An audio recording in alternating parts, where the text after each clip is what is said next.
नमस्कार, नियोजन कंपटीशन कराकर चैनल में आपका स्वागत है। देखते हैं उत्तराखंड के 13 जिलों की महत्वपूर्ण खबरें। देहरादून दवाओं की ऑनलाइन बिक्री अब होगी प्रतिबंधित।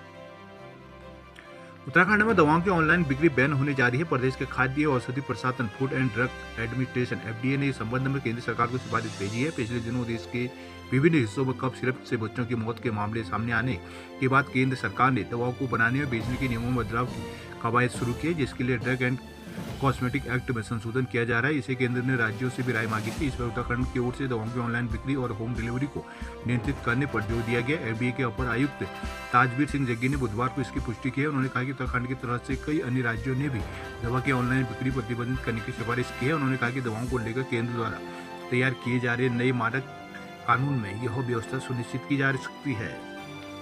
मंसूरी चार धाम रूट के होटलों के किराए में 50% तक रहेगी छूट।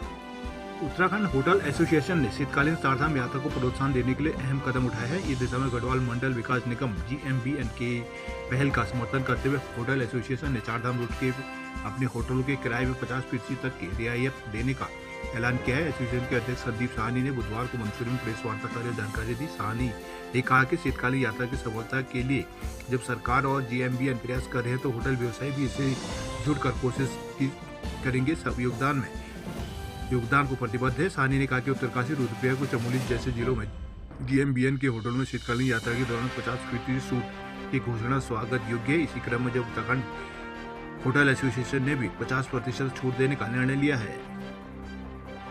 उत्तराखंड मौसम। उत्तराखंड के 6 जिलों में आज बारिश की संभावना। उत्तराखंड में पश्चिमी विक्षोभ सक्रिय हो रहा है, जिसके चलते गुरुवार को दून समेत 6 जिलों में हल्की बारिश की संभावना है। इसके अलावा 3500 से अधिक ऊंचाई वाले इलाकों में बर्फबारी के भी आसार है। मौसम विज्ञान केंद्र के निदेशक डॉक्टर CS तोमर ने बुधवार को बताया कि उत्तरकाशी, देहरादून, चमोली, पिथौरागढ़, बागेश्वर और रुद्रप्रयाग में हल्की बारिश की संभावना है। 3500 मीटर से अधिक ऊंचाई वाले स्थानों पर हल्की बर्फबारी के भी आसार है। अन्य जिलों में मौसम शुष्क रहेगा। इस बीच दून समेत अन्य इलाकों में बुधवार शाम को हल्के बादल छाए और ठंडी हवाएं चली है, जिससे लोगों को हल्की सर्दी का भी एहसास हुआ है। देहरादून। उत्तराखंड में बाढ़ क्षेत्र तय करने का मानक बदलेगा, प्रस्ताव मांगा। राज्य की नदियों में बाढ़ के प्रति संवेदनशील क्षेत्रों के चिन्हीकरण के मानक बदले जा रहे हैं। वर्तमान में बाढ़ परिरक्षण क्षेत्र फ्लड जोन जो है 25 वर्ष और 100 वर्ष में बाढ़ के रिकॉर्ड के आधार पर किया जा रहा है। अब इसे 5 साल की मेबानी से भी तय किया जाएगा, यानी जिन क्षेत्रों में 5 वर्ष के भीतर नदियों का व्यवहार बदल सकता है, इन क्षेत्रों को भी संवेदनशील से लेते हुए सुरक्षा इंतजाम किए जाएंगे। मालूम हो कि फ्लड प्लेन जोनिंग के लिए उत्तराखंड ने 2013 में ही कानून बना दिया था, जिसके तहत नदियों की बाढ़ की वजह से जलमग्न होने वाले क्षेत्रों का आकलन 25 और 100 वर्षीय आधार पर किया जाता था। इसी आधार पर बाढ़ की संवेदनशीलता के अनुसार इन क्षेत्रों में कृषि, बागवानी, आवासीय और व्यावसायिक गतिविधियों की अनुमति मिलती थी। अभी हाल में केंद्रीय जल आयोग ने फ्लड प्लेन जोनिंग के लिए तकनीकी गाइडलाइन जारी करते हुए उत्तराखंड को भी कार्रवाई के निर्देश दिए। सरकार ने प्रमुख अभियंता सिंचाई कार्यालय से जोनिंग के नए मानक के अनुरूप प्रस्ताव मांगे हैं। राज्य में 12 से ज्यादा नदियों के 2965.25 किलोमीटर क्षेत्रों में बाढ़ के प्रति संवेदनशील क्षेत्रों में फ्लड जोनिंग के लिए चिन्हित किए हैं।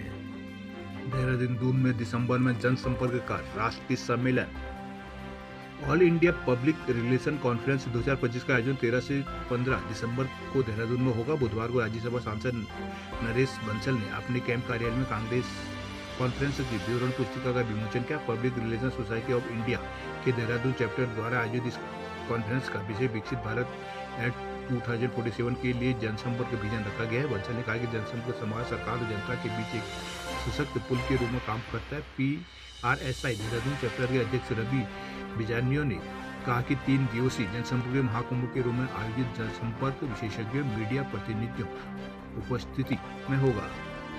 उत्तरकाशी गंगोत्री धाम के कपाट शीतकाल के लिए हुए बंद।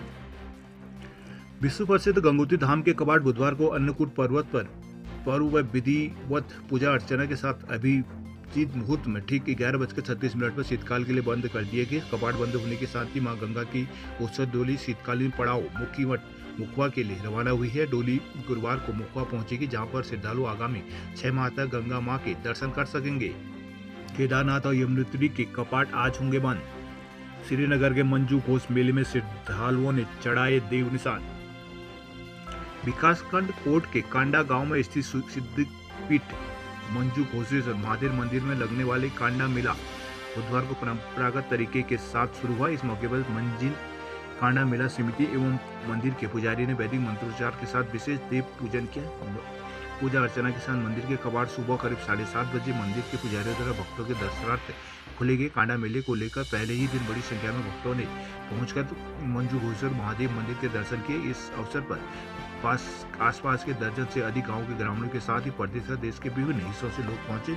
मंजिन काड़ा सेवा समिति के माध्यम से प्रतिवर्ष से बांटी जाने वाली झंडियों में इस वर्ष लगभग 45 झंडियां मेला समिति ने वितरित की है। मेला समिति के अध्यक्ष द्वारिका प्रसाद भट्ट ने बताया कि निशान चढ़ाने का सिलसिला छोटे कांडा से शुरू हुआ है, जो कि गुरुवार को बड़े कांडा के दौरान भी जारी रहेगा। ऋषिकेश कर्णप्रयाग रेल परियोजना में सिग्नल टेलीकॉम की टेंडर प्रक्रिया हुई शुरू। नई टहरी में खुले में बह रहा है सीवर का पानी। उत्तरकाशी में समस्याओं के लिए यूबीडी हुई मुकर।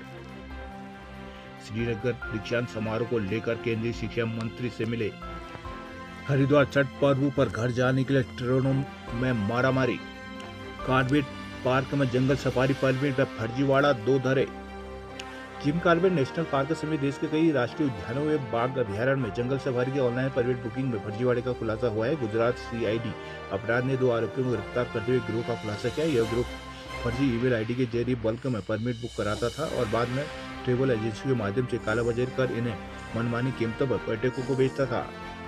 हल्द्वानी दिवाली की रात सड़कों पर अराजकता, बाइक फूकी।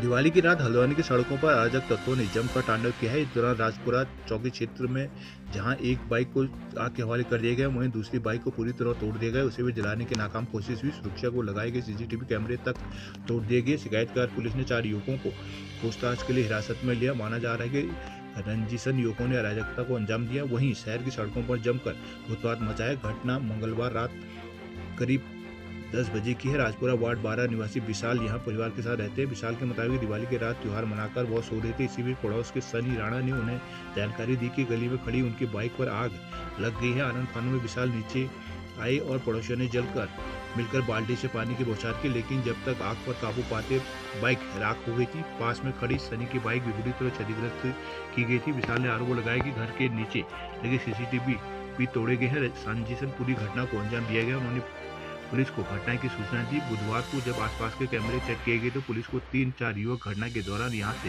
भागते नजर आए। थल में बाखली जली, बेटी की शादी का सामान हुआ राख। थल के बलियाऊं गांव में एक परिवार की दिवाली की खुशी अग्निकांड की घटना से मातम में बदल गई। मंगलवार देर शाम परिजन लक्ष्मी पूजा की तैयारी कर रहे थे कि एकाएक 2 मंजिला मकान में भीषण आग लगी। देखते ही देखते मकान में मौजूद सारे सामान के साथ ही नवंबर में बेटी की शादी के लिए बनाए सोने के आभूषण भी आग की भीड़ चढ़ गई। आग लगने का कारण शॉर्ट सर्किट होना मनाया जा रहा है। थल बाजार से करीब 6 किलोमीटर दूर बलियाऊं गाँव में हयात सिंह मेहरा पुत्र हिम्मत सिंह मेहरा अपने पैतृक गाँव में पत्नी हेमा देवी बेटी रेणु मेहरा के साथ रहते हैं। बीते शाम 6 बजे के करीब परिवार के सभी सदस्य दिवाली पर्व की खुशियां मना रहे थे। इसी बीच एकाएक मकान में आग लग गई। चंपावत में स्टेडियम बनाने का रास्ता हुआ साफ। बनबसा चावल केंद्र पर 500 कुंटल धान की गई खरीद। पिथौरागढ़ में गौ माता का पूजन कर मांगी सुख समृद्धि का आशीर्वाद। अल्मोड़ा जागेश्वर में उमड़ी श्रद्धालुओं की भीड़, लगा जाम। जागेश्वर धाम में दिवाली पर श्रद्धालुओं की भारी भीड़ उमड़ पड़ी। रात में यहाँ पर अधिकांश होटल, होम स्टे और गेस्ट रिजॉर्ट भी पैक रहे। इत्यादि भीड़ बढ़ने की वजह से दिन में कई बार सड़क पर लंबा जाम लगा हुआ, जिससे लोगों को परेशानी भी उठानी पड़ी। भीड़ बढ़ने से व्यापारियों के चेहरों पर रौनक दिखने को मिली।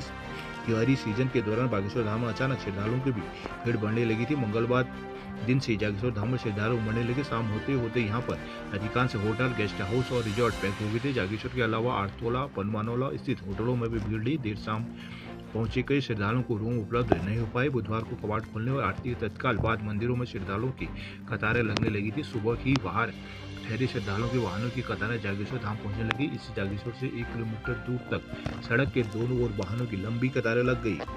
चौखुटिया में घंटों मनाते रहे अधिकारी, नहीं माने आंदोलनकारी।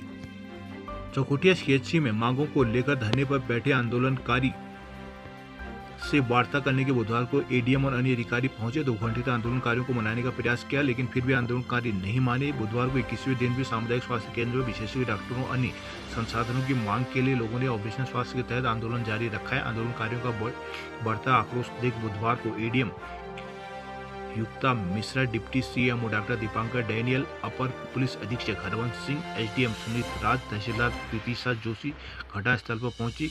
एडीएम ने शासन स्तर से चल रहे कार्यों के बारे में बताया। कहा कि सीएचसी का उप जिला चिकित्सालय में उच्चीकरण के लिए भूमि चयन प्रक्रिया शुरू की गई है। उन्होंने 2 विशेषज्ञ डॉक्टरों की नियुक्ति, पर्याप्त दवाइयां, बिस्तरों की उचित व्यवस्था, अल्ट्रासाउंड सुविधा, रोगियों की विभिन्न जांचों की व्यवस्था के संबंध में जानकारी दी और आंदोलन समाप्त करने का निवेदन किया, लेकिन आंदोलनकारी नहीं माने। कहा कि जब तक मानकों के अनुरूप सुविधाएं नहीं मिलती वो आंदोलन पर डटे रहेंगे। आंदोलनकारियों की ओर से वार्ता में भगवत मेहरा, अशोक कुमार, खुशहाल सिंह बिष्ट, जीवन नेगी आदि मौजूद रहे।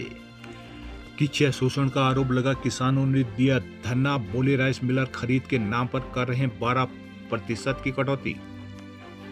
राइस मिलर पर शोषण का आरोप लगाते हुए किसानों ने बुधवार को नई मंडी समिति के गेट पर धरना दिया। किसानों ने मंडी गेट पर दरी बिछाकर नारेबाजी की। उनका आरोप था कि राइस मिलर धान की तौल नहीं कर रहे और खरीद के नाम पर 12% तक की कटौती कर किसानों को आर्थिक नुकसान पहुंचा रहे। धरने के दौरान ट्रैक्टर ट्रॉली की लंबी कतार लगी। किसानों के नेता सुखदेव सिंह ने कहा कि राइस मिलर्स खतौनी वाले किसानों की अनदेखी कर अपने निजी धान ही खरीद रहे हैं। वो मजदूरों की कमी का बहाना बनाकर किसानों को घंटों परेशान कर रहे हैं। यहाँ तक कि कई बार ट्रॉलियां वापस लौटा देते हैं। यदि किसान दबाव बनाते हैं तो धान में नमी बताकर 12% तक की कटौती कर दी जाती है। किसान को कहना था कि धान बेचने का पहला हक स्थानीय किसानों का है, लेकिन अधिकारी उनकी समस्याओं को गंभीरता से नहीं ले रहे। उन्होंने आरोप लगाया कि अधिकारियों और मिलर की मिलीभगत से किसानों का उत्पीड़न हो रहा है। किसानों ने मांग की कि सुबह सबसे पहले किसानों की ट्रॉलियां तोली जाए और धान की नमी की सीमा 17% तय की जाए ताकि मिलर मनमानी ना कर सके। कुछ देर बाद मिलर से घटनास्थल पर पहुंचे और किसानों से वार्ता की। उन्होंने समस्याओं के समाधान का आश्वासन दिया, जिसके बाद किसानों ने धरना समाप्त कर दिया।